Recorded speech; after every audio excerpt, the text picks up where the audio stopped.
ഓണം റിലീസായിട്ട് ഇന്ന് 2 മലയാള സിനിമകളാണ് പുറത്തിറങ്ങിയിട്ടുള്ളത്. അതിൽ കിഷ്കിന്ധാകാണ്ഡം എന്ന് പറയുന്ന സിനിമയാണ് ആദ്യമായിട്ട് പോയിട്ട് കണ്ടത്. ആസിഫ് അലി നായകനായിട്ട് എത്തിയിട്ടുള്ള സിനിമ. ആസിഫിനെ കൂടാതെ അപർണ ബാലമുരളി, വിജയരാഘവൻ തുടങ്ങിയവർ ഈ സിനിമയിൽ അഭിനയിച്ചിട്ടുണ്ട്. ദിൻജിത്ത് അയ്യത്താനാണ് സിനിമ സംവിധാനം ചെയ്തിട്ടുള്ളത്. കക്ഷി അമ്മിനിപ്പിള്ള എന്ന് പറയുന്ന സിനിമയാണ് ദിൻജിത്ത് ഇതിന് മുൻപായിട്ട് ചെയ്തിട്ടുള്ളത്. ഈ സിനിമ കണ്ടപ്പോൾ എനിക്ക് തോന്നിയിട്ടുള്ള കാര്യങ്ങൾ, എൻ്റെ പേഴ്സണൽ ഒപ്പീനിയൻ റിവ്യൂ ഒക്കെയാണ് വീഡിയോയിൽ. ടാക്കിസ് മീഡിയയുടെ പുതിയൊരു അധ്യായത്തിലേക്ക് ഒരിക്കൽ കൂടി സ്വാഗതം.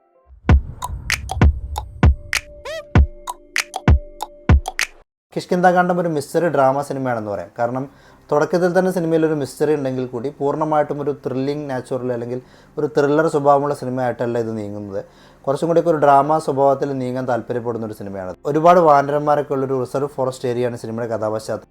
തുടക്കത്തിൽ തന്നെ ഈ തോക്ക് കാണാതാവുന്ന ഒരു മിസ്റ്ററി സിനിമ മുന്നോട്ട് വയ്ക്കുന്നുണ്ട്. എന്നാൽ പിന്നീട് അങ്ങോട്ട് പെട്ടെന്ന് തന്നെ അതിനെ പിന്തുടർന്നുള്ള സംഭവങ്ങളിലൂടെ അല്ല സിനിമ നീങ്ങുന്നത്. അല്ലെങ്കിൽ ഒരു ത്രില്ലിംഗ് നാച്ചുറായിട്ട് ഈ തോക്കിന് എന്ത് സംഭവിച്ചു എന്നുള്ളതിലേക്ക് ഡയറക്റ്റായിട്ട് കടക്കുന്ന രീതിയിലേക്കോ അല്ലെങ്കിൽ സ്റ്റോറിയിലേക്ക് ഡയറക്റ്റായിട്ട് ഇൻവോൾവ് ആവുന്ന രീതിയിലല്ല ഈ സിനിമ മൂവ് ചെയ്യുന്നത്.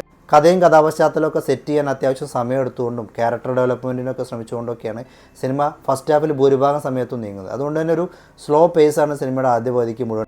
പിന്നീട് അങ്ങോട്ട് ഇൻ്റർവെലിനോട് അടുത്ത് വരുന്ന കുറച്ച് സംഭവങ്ങളിലൂടെയാണ് സിനിമ വീണ്ടും ഒരു മിസ്റ്ററി ട്രാക്കിലേക്ക് കയറുന്നത്.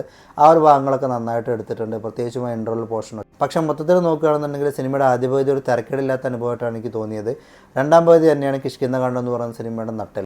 രണ്ടാം പകുതിയിൽ വീണ്ടും ആ ഒരു മിസ്റ്ററി ട്രാക്കിലേക്ക് കയറുകയും പിന്നീട് അങ്ങോട്ട് നല്ല എൻഗേജിംഗ് ആയിട്ട് മുന്നോട്ട് നീങ്ങി നല്ലൊരു ക്ലൈമാക്സിലൂടെയാണ് സിനിമ അവസാനിക്കുന്നത്.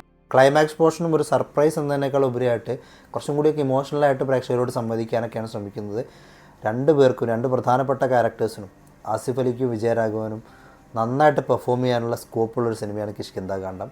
അവരത് നല്ല ഗംഭീരമായിട്ട് തന്നെ ചെയ്തിട്ടുണ്ട്. എസ്പെഷ്യലി വിജയരാഘവൻ്റെയൊക്കെ പെർഫോമൻസ് എടുത്ത് പറയേണ്ടത്. അദ്ദേഹം എത്ര മികച്ച നടനാണെന്നുള്ളത് ഞാൻ പറയേണ്ട കാര്യമില്ല. പക്ഷേ എങ്കിൽ തന്നെയും അദ്ദേഹത്തിൻ്റെ കരിയറിലെ ഏറ്റവും മികച്ച വേഷങ്ങളിലൊന്നായിരിക്കും ഈ സിനിമയിലെ അപ്പുപിള്ള എന്ന് പറയുന്ന ക്യാരക്ടർ. അതുപോലെ തന്നെ ആസിഫിൻ്റെ റീസെൻ്റായിട്ട് പുറത്തിറങ്ങിയിട്ടുള്ള ഏത് സിനിമകളും എടുത്ത് നോക്കുകയാണെന്നുണ്ടെങ്കിലും വളരെ ഡീസൻ്റായിട്ടുള്ള പെർഫോമൻസാണ് ആസിഫ് കാഴ്ചവെച്ചിട്ടുള്ളത്. ഓരോ സിനിമകളിലും ഓരോ ക്യാരക്ടറുകളിലും അയാൾ ശരിക്കും നമ്മളെ വിസ്മയിപ്പിച്ചുകൊണ്ടിരിക്കുക. അതിൻ്റെ ഒരു തുടർച്ച തന്നെയാണ് കിഷ്കിന്ധാകാണ്ഡം എന്ന് പറയുന്ന സിനിമയും.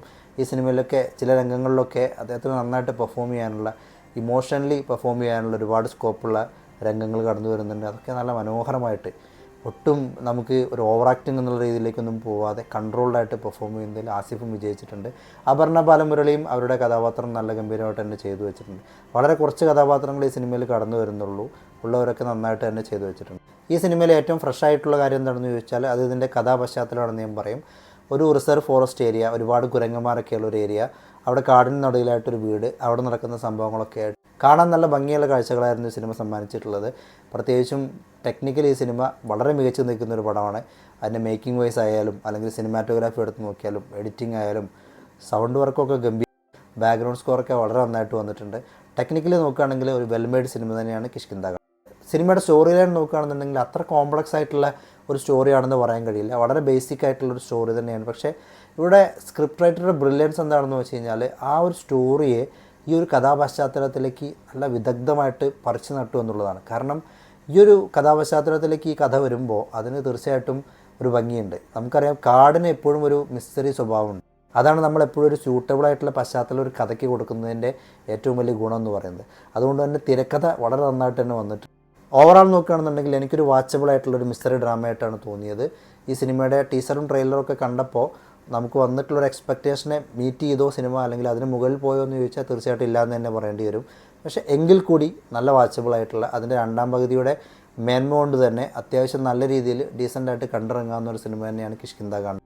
നിങ്ങൾ ഒരുപാട് സർപ്രൈസുകളൊക്കെയുള്ള ഉടനീളം ത്രില്ലടിപ്പിക്കുന്ന ഒരു ഫാസ്റ്റ് പേസ്ഡ് ആയിട്ടുള്ള സിനിമയൊന്നും പ്രതീക്ഷിച്ച് പോകരുത്. സിനിമ അത്യാവശ്യം നല്ല സ്ലോ പേസ്ഡ് ആയിട്ടാണ് നീങ്ങുന്നത്. എങ്കിൽ കൂടി ആ ഒരു മിസ്റ്ററി ഫീൽ ക്ലൈമാക്സ് വരെ നിലനിർത്താൻ കഴിയുന്നുണ്ട്. ഇതിൻ്റെ ക്ലൈമാക്സ് പോർഷൻസൊക്കെ തീർച്ചയായിട്ടും നിങ്ങൾക്ക് ഇഷ്ടപ്പെടും. കണ്ടു കഴിയുമ്പോൾ ഒരിക്കലും ഒരു നിരാശയാവുന്ന ഒരു സിനിമയല്ല കിഷ്കിന്ധാകാണ്ഡം.